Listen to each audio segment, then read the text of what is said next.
प्रधान कारण होता है कि बुद्धि तो कहती है कि हमारा समय बर्बाद होता है, पर मन कहता है नहीं, सुख है। हम जहाँ भी फंसते हैं तो आंतरिक हमारी मांग होती सुख, पर जगह गलत होती है। तो जैसे जितने भी पापाचरण होते हैं उनमें बुद्धि कहती है कि गलत है, लेकिन मन कहता है नहीं, सुख है। तो बुद्धि मन के अधीन हो जाती है और अपने निर्णय पर ना टिकी रहने के कारण फिर मन और बुद्धि दोनों मिलकर हमसे पापाचरण करा देते हैं, क्योंकि हम मन और बुद्धि के तदात्म भाव को प्राप्त हैं, अभी दृष्टा भाव को तो समझ नहीं पा रहे। तो हमें यह देखना है कि उसमें सुख है कि नहीं है। बुद्धि तो निर्णय कर रही कि गलत है, हमारा समय बर्बाद होता है, तभी आप प्रश्न कर रहे हैं। लेकिन मन कह रहा है कि यार बड़ा सुख मिलता है, बड़ा मजा आता है, समय कट रहा है देखने में। अब उसको तुम्हें समझाना है कि सुख नहीं है, तब वो हटेगा। नहीं, आप कसम भी खाओ तो भी वो 2-4 दिन बाद फिर उसी में चल पड़ोगे। कोई भी क्रिया हो, बहुत सी गंदी क्रियाओं में बच्चे फंस गए हैं, बड़े लोग भी फंस गए हैं। उसका कारण है कि बुद्धि का निर्णय मन अस्वीकार करता है, क्योंकि मन को जो अच्छा लगा वो करेगा। अब बुद्धि इतनी समर्थ हो कि अपने निर्णय में मन को रोक पावे। होए बुद्धि जो परम सयानी, तिंतन चितय न अनहित जान।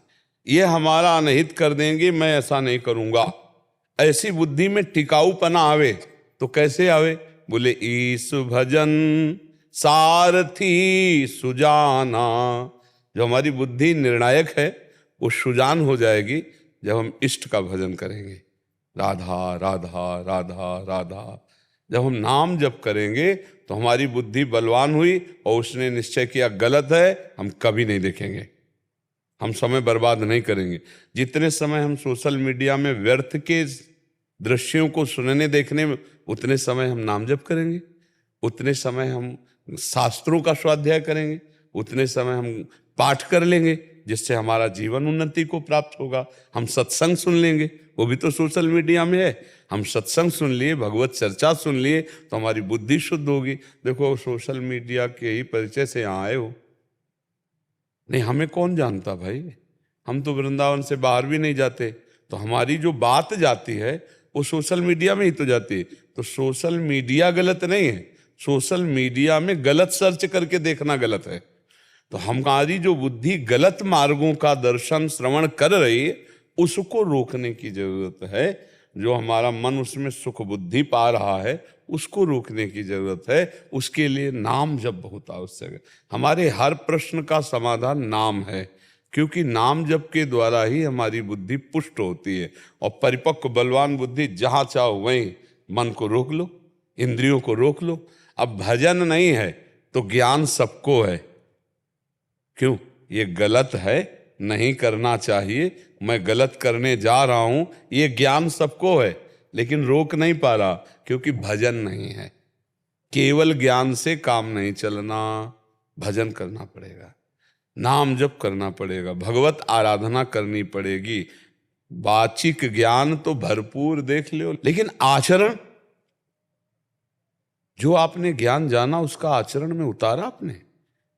आप जितना दूसरों को उपदेश कर रहे हैं उतना आप अपने अंदर ला रहे हैं, आप अपने जीवन में उतार पा रहे हैं, तो इसमें खाली पाया जाएगा। कोई ऐसा नहीं जो ज्ञानी ना हो, कोई ऐसा नहीं है। अगर एक बच्चा है तो उसको भी ज्ञान है कि मैं गलत करने जा रहा हूं, क्योंकि भगवान ज्ञान स्वरूप सबको ज्ञान देते हैं हृदय में बैठ के। पर हम मानते नहीं हैं, और मानते हैं मन की, और मन सुख का आकर्षण लेकर, भगवान कह रहे हैं मना खष्टान इंद्रियाणि प्रकृति स्थान करसती।